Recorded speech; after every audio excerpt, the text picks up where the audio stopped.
Querido e amado Deus, obrigado pela oportunidade que o Senhor tem nos dado, Senhor.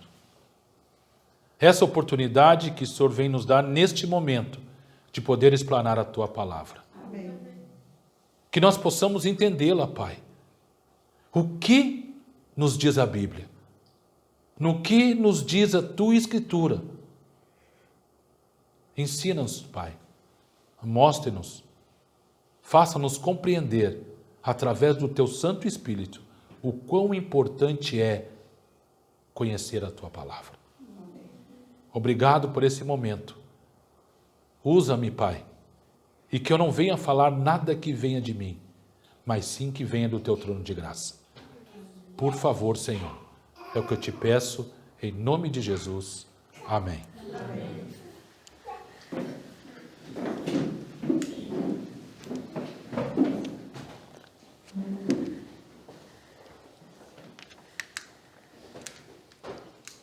E então agora veremos o remanescente e as Escrituras. Mas a pergunta que faço aos irmãos é a seguinte: o que é a verdade? A verdade é o que eu falo, o que o pastor fala, o que eu vejo na televisão, o que eu vejo na internet? O que é a verdade?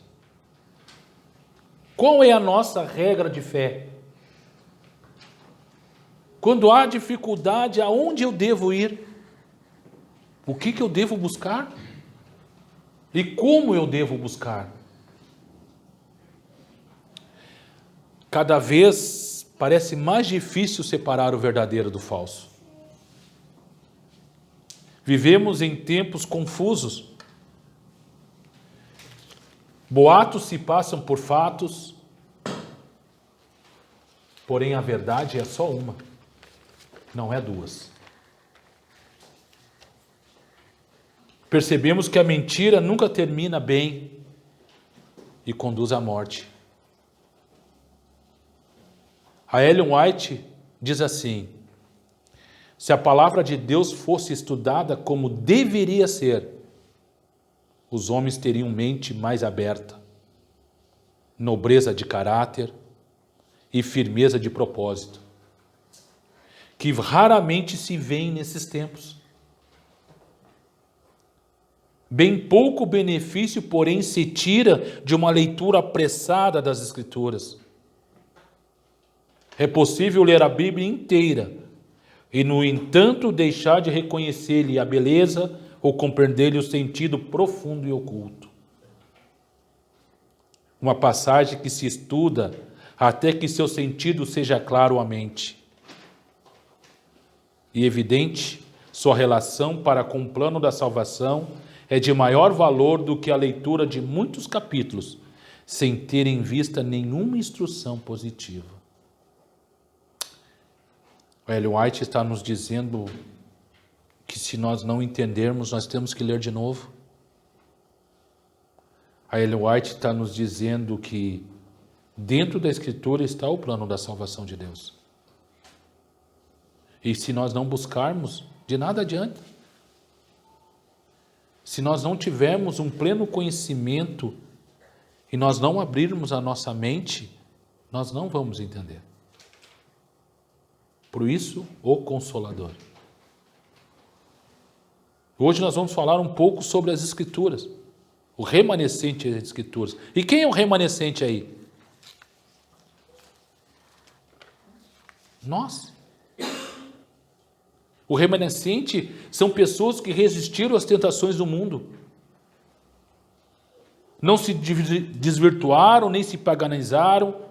Os remanescentes na Bíblia são pessoas que permanecem na fé em Jesus. E esses são nós. Apocalipse 14, versículo 12, fala sobre isso. Aqueles que guardam os mandamentos de Jesus, aqueles que guardam os mandamentos de Deus e têm a fé em Jesus.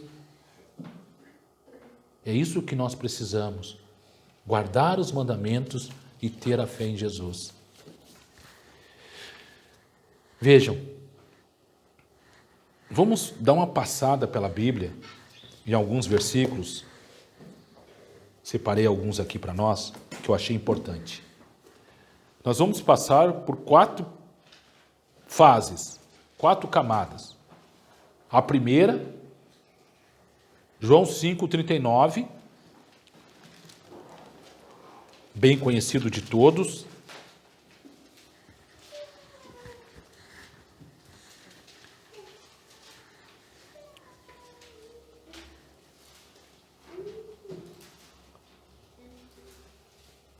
Leonir, abre para mim Mateus capítulo 22. Todos acharam? Amém? Amém. Achou, Enoque? 5,39 diz assim: examinai as Escrituras, porque julgai ter nelas a vida eterna, e são elas mesmas que testificam de mim. Vejam, aqui Jesus praticamente faz 3 perguntas para mim e para você. 3 perguntas no versículo. Você tem examinado as Escrituras? Você sabe que nelas contém a vida eterna? Você sabe que é ela mesmo que fala de mim? São 3 perguntas que Jesus está fazendo num versículo só. Mas como é que eu vou saber que houve um dilúvio? Como é que eu vou saber que Cristo foi crucificado? Que ele andou sobre as águas? Que Paulo caiu do cavalo no caminho de Damasco? E ali ele houve a redenção de Paulo? Se eu não examinar as Escrituras? Como é que eu vou saber que nela contém a vida eterna? Se eu jamais li um capítulo, que nem 1 Tessalonicenses capítulo 4, versículo 16 e 17, que fala da ressurreição? Como é que eu vou saber que ela testifica de Jesus se eu jamais li Mateus, Marcos, Lucas, João? Esse é o primeiro versículo. Agora o Leonir vai ler para nós Mateus 22, versículo 29. O que diz aí, Leonir? Respondeu-lhes Jesus: Erais, não conhecendo as Escrituras, nem o poder de Deus. Vejam. O que contém as Escrituras além do que nós já lemos? O poder de Deus. Ela é o poder de Deus. E se nós não lermos ela, como é que nós vamos conhecer a esse Deus que nós tanto falamos? Como é que nós vamos entender essas coisas se nós não buscamos o poder que Deus tem dado a cada um de nós através da sua palavra? Veja como é importante a leitura, o entendimento e a compreensão da palavra de Deus.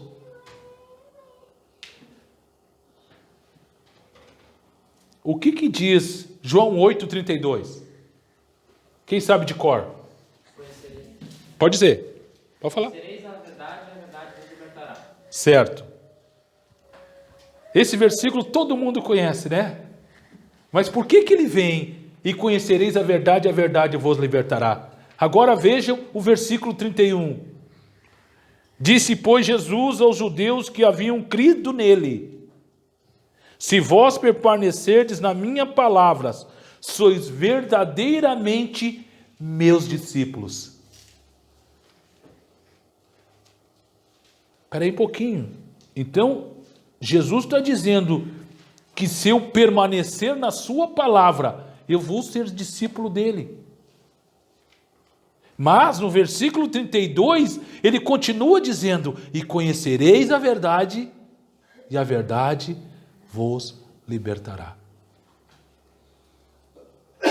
Por quê? Porque nós estamos presos no mundo. Hoje quem governa aí fora é o príncipe das trevas. E nós, para ser remanescente, nós temos que renunciar ao mundo, como eu falei da santificação há um tempo atrás. Nós temos que estar na contramão do mundo. E para isso, nós temos que renunciar às coisas que aqui estão. e buscar as coisas do céu. Vejam, nós lemos 3 versículos e nós poderíamos ficar nesses 3 versículos. Mas eu trouxe somente um entendimento para que vocês entendam o que realmente é isso que nós estamos lendo.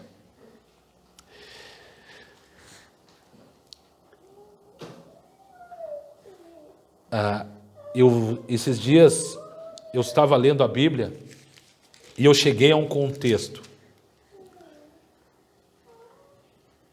Deus, todos os dias, Ele está tendo misericórdia de mim e de você. Porque a própria Bíblia diz que sempre pela manhã as misericórdias de Deus se renovam. Aqui nós entendemos o quanto a Bíblia, ou a palavra, ou a Escritura é importante para mim e para você. E agora nós vamos entender por que o Espírito é importante para que eu entenda a palavra. Eu entendi por que a palavra é importante. Eu entendi por que eu tenho que lê-la. Eu entendi o poder que ela traz para mim. Agora, vamos entender vendo João capítulo 16, versículo 13.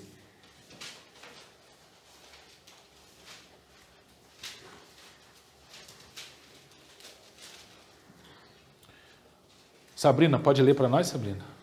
Porém, quando o Espírito da verdade vier, ele ensinará toda a verdade a vocês. O Espírito não falará por si mesmo, mas dirá tudo que ouviu e anunciará a vocês as coisas que estão para acontecer. Exatamente. Sabe por quê? Porque as funções do Espírito Santo é confirmar as verdades bíblicas. Vejam, é bem claro. Quando vier, porém, o Espírito da verdade, ele vai te guiar por toda a verdade. Mas Jesus não disse lá em João 8, versículo 31 e 32, que a verdade é a palavra? Então, o que o Espírito veio fazer aqui? Confirmar as verdades bíblicas para mim e para você. Por isso que é importante que você, antes de ler a palavra, peça a presença do Consolador. Peça a presença do Espírito. E o Espírito te dará aquilo que você precisa. Capítulo 14, versículo 26. Vamos ler mais um pouquinho sobre o Espírito Santo. Capítulo 14, versículo 26. Pode ler para nós, irmã Teresa. Mas o Consolador, o Espírito Santo, a quem o Pai enviará em meu nome, esse vos ensinará todas as coisas e vos fará lembrar de tudo que vos tenho dito. Olha que interessante. Nós começamos lendo a palavra, buscando, examinando, conhecendo, e o Espírito Santo vai nos mostrar todas as verdades bíblicas. Mas num certo momento, ele vai fazer você lembrar de tudo que ele lhe ensinou. Ele que vai te ensinar. Por isso a importância de você ter o Espírito. Você tem que conhecer a palavra para que o Espírito possa trabalhar na sua vida, na minha vida. E se eu não tiver esse conhecimento, como é que eu vou fazer isso? Como é que eu vou ter realmente o discernimento da palavra de Deus?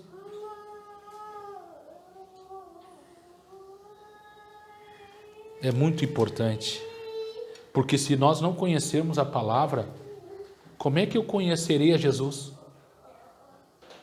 Como é que eu vou conhecer a Deus? Veja, um versículo bem claro. João 14, versículo 6. O que Jesus diz? Eu sou o caminho, ninguém vai ao Pai. Mas como é que eu vou saber que Jesus é o caminho, a verdade e a vida se eu não conhecer a palavra? Se eu não pedir a presença do Consolador? Eu preciso disso.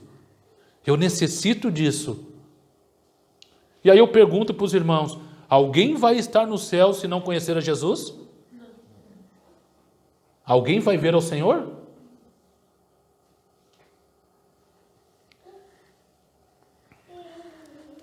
João capítulo 17, versículos 19 e 20.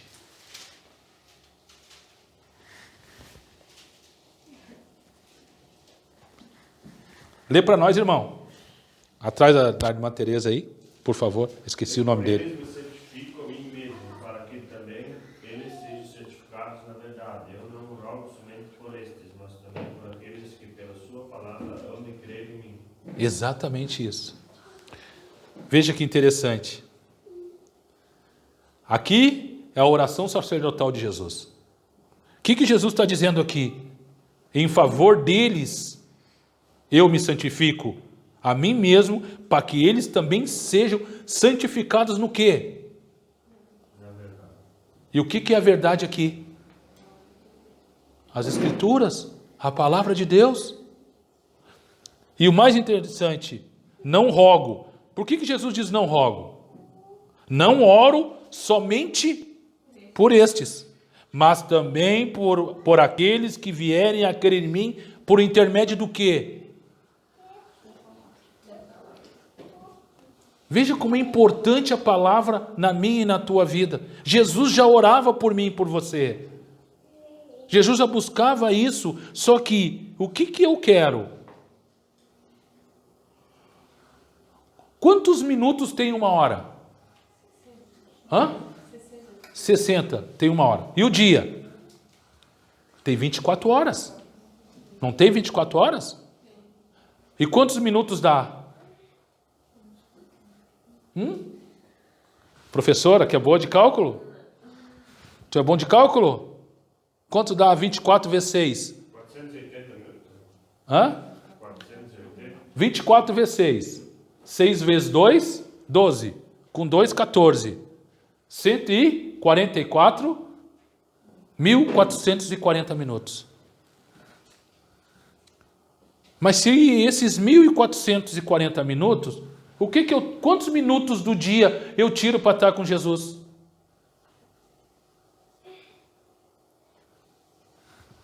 24 vezes 7. 14. 24 vezes 7. 28, vai 2, 14 com 2, 16. 168 horas. 160. E dessas 168 horas da semana, quantas horas eu tiro para estar com Jesus? Na semana. Só calcular, irmãos. Agora, quantas horas dessas 168 eu tiro para estar no celular?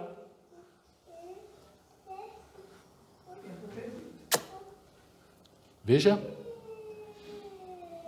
Aí eu deixo de ler a palavra, eu deixo de estudar algo, eu deixo de me aprofundar mais, porque quando lá chegar aquele grande dia, que eu estiver na presença do Senhor, eu vou justificar o quê? Que nem nós estávamos falando aqui na escola sabatina, eu vou justificar o quê para Jesus?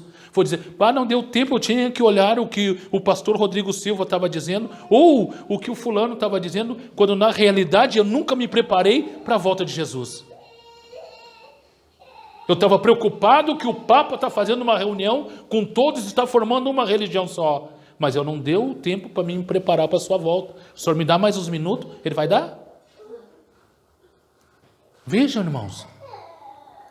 O que nós estamos falando é sério. Nós estamos falando de salvação. Nós estamos falando de estar no céu, de preparação para isso. Vocês lembram que quando nós falamos sobre a santificação, que lá em Hebreus capítulo 12, versículo 14 diz que temos paz e santificação sem a qual nós veremos o Senhor. E para sermos santificados, o que nós temos que fazer? Ler a palavra. Se nós não lemos a palavra, nós não estaremos no céu. Então nós vimos que o que é importante na Escritura e qual que é a importância do Espírito Santo para que nós possamos entendê-la. Agora vamos ver algumas outras particularidades. Lucas 8, versículo 21.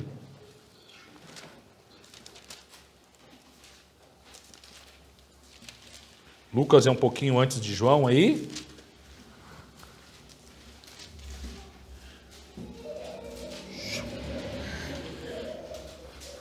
Patrícia, quer ler para nós, Patrícia?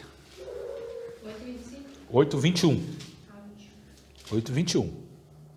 Ele, porém, lhes respondeu: Minha mãe e meus irmãos são aqueles que ouvem a palavra de Deus e a praticam. E quem é que está falando isso? Ele está dizendo que os irmãos e a mãe deles são aqueles que e praticam. Veja, ele não está dizendo que tem só que ouvir. Ele diz que tem que praticar o que está escrito aqui. E nós temos praticado? Mais um. Tiago, capítulo 1, versículo 22. Tiago é quase lá no fim da Bíblia, antes de Pedro, depois de Hebreus. Tiago 1, versículo 22.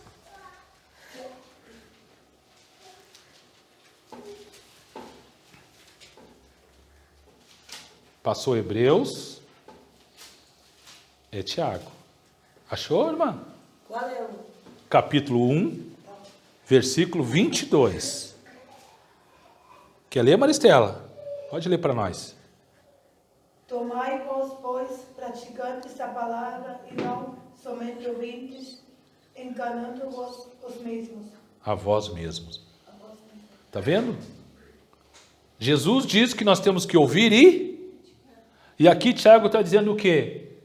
Nós temos que praticar a palavra, não somente ouvir.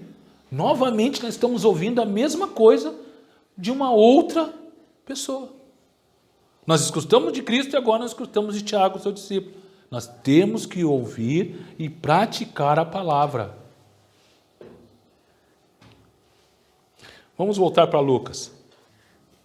Lucas 11, 28. Ele respondeu: Antes, felizes são aqueles que ouvem a palavra de Deus e lhe obedecem. Exatamente. Bem-aventurados ou felizes são os que ouvem a palavra de Deus e as guardam, obedecem. E aí, mais um versículo que nós estamos vendo que nós precisamos ouvir a palavra de Deus e praticar, guardar e fazer dela o nosso manual, a nossa regra de fé. E agora vamos ver na Bíblia o resultado disso tudo. O que vai acontecer? Vamos para João capítulo 17 de novo.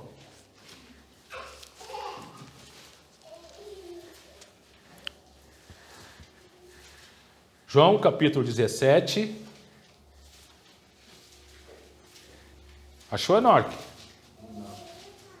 Ajuda ele ali, ô Sabrina. Achou, Maristela? 17. Capítulo 17, versículo 17. Pode ler para nós, Enoque? Santificar-os na verdade, e a tua palavra é verdade.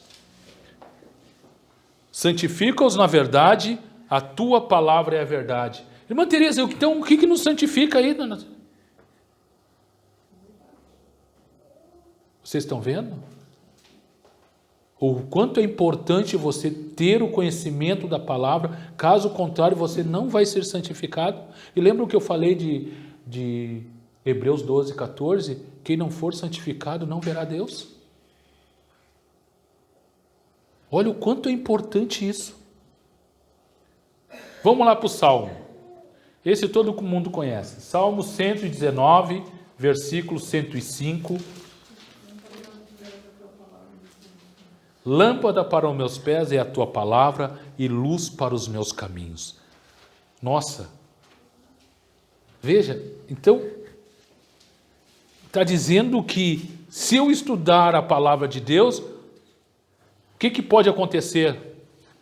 Lâmpada para os meus pés. Está vendo? A nossa mente vai se abrir. Nós vamos ser outra pessoa.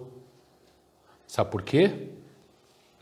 Vamos lá para 2 Timóteo, nosso último versículo bíblico. 2 Timóteo, é lá do lado de Hebreus. A Jorgiele vai ler para nós. 2 Timóteo capítulo 3. 2 Timóteo capítulo 3. Isso, versículos 16 e 17. Pode ler, Jorge. Toda a Escritura é inspirada por Deus e útil para o ensino, para a repreensão, para a correção e para a educação na justiça, a fim de que o homem de Deus seja perfeito e perfeitamente habilitado para todas as boas obras. Isso. Veja, de tudo que nós lemos, o versículo 17 deixa bem claro para que serve, o 16 para que serve a Escritura, e o 17 deixa a fim de que o homem de Deus seja perfeito e perfeitamente habilitado para toda boa obra. Eu vou usar um exemplo bem claro. O Leonir, tu aprendeu a ser padeiro da noite pro dia? Não. Tu aprendeu a ser professor assim? Aonde a gente trabalha, a gente aprende tudo que a gente faz assim? Com a palavra de Deus não é diferente.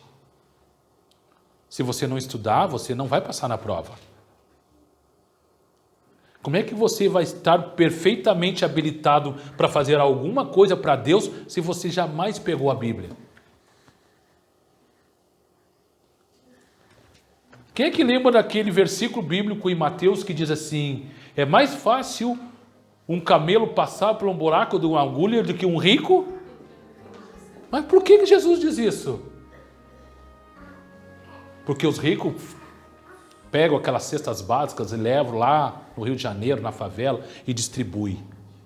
Mas ele está habilitado a fazer toda a boa obra? Se ele jamais pegou a palavra? Mas sabe por que ele faz isso? Simplesmente para não pagar imposto de renda? Ou para, de alguma forma, driblar o fisco? Mas aqui a palavra de Deus ela é bem clara. Eu só vou fazer uma obra realmente para Deus, decente para Deus, quando eu realmente conhecer o que Deus quer. A boa vontade de Deus. Irmãos, se nós não estudarmos as Escrituras, se nós não soubermos o que contém nelas, como é que eu sei que ela contém a vida eterna?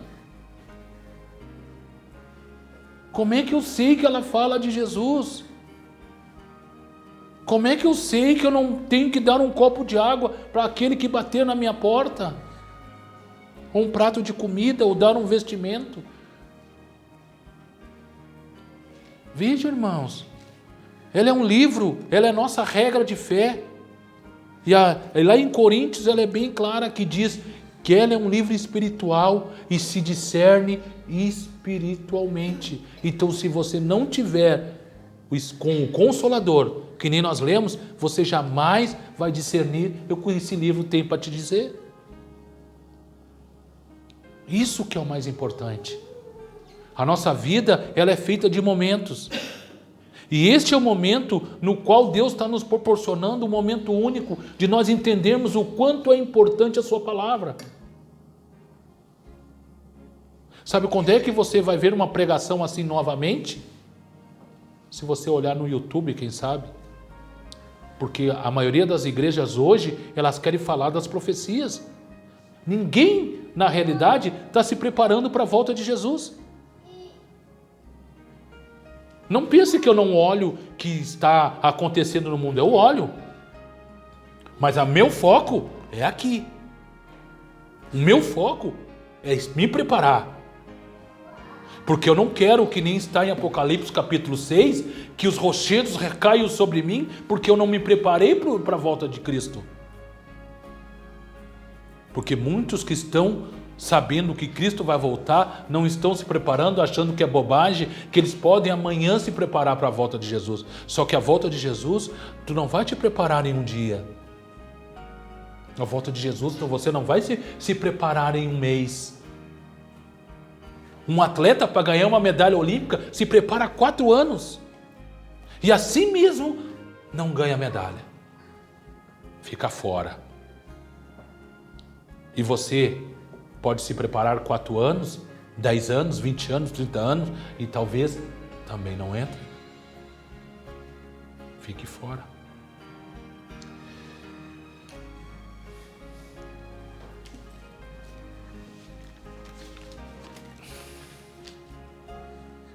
Aceitar a revelação divina através das Escrituras, vocês sabem que é um ato de fé? A Bíblia é a nossa regra de fé e prática.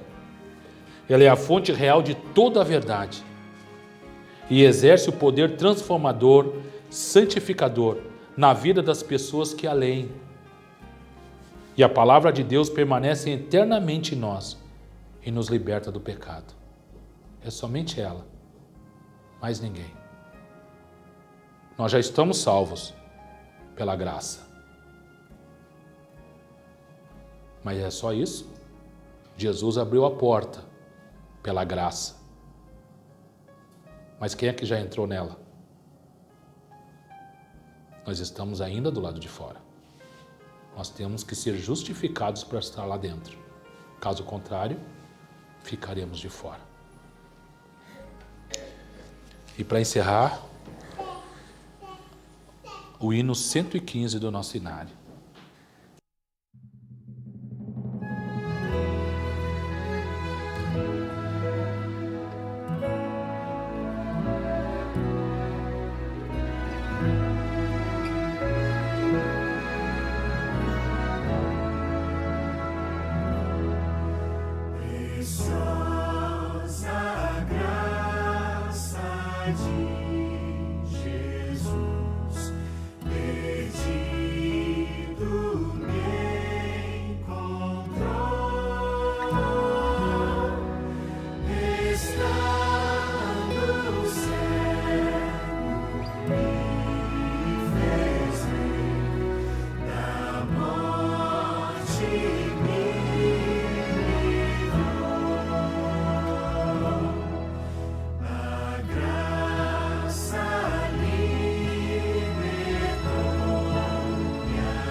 Que a graça de Jesus esteja com todos nós.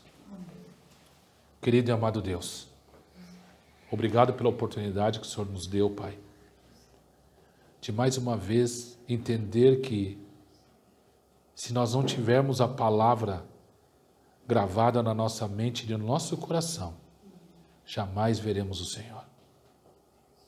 Que o Senhor venha nos libertar, que Sua graça esteja conosco,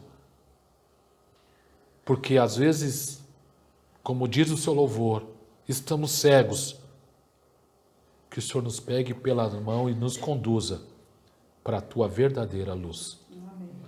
Por favor, Pai, que este santo sábado seja de exemplo para nós, para que nós entendamos qual a tua verdadeira intenção para cada um de nós. Que o Senhor, por favor, traga a paz que nós necessitamos, o conforto, e que nós possamos ler a tua palavra, sendo sabedores que através delas encontraremos a eternidade. Por favor, Pai, nos leve para casa em segurança e nos dê um sábado ricamente abençoado sobre a tua mão salvadora. É o que eu te peço, em nome de Jesus, pelo perdão dos nossos pecados. Amém.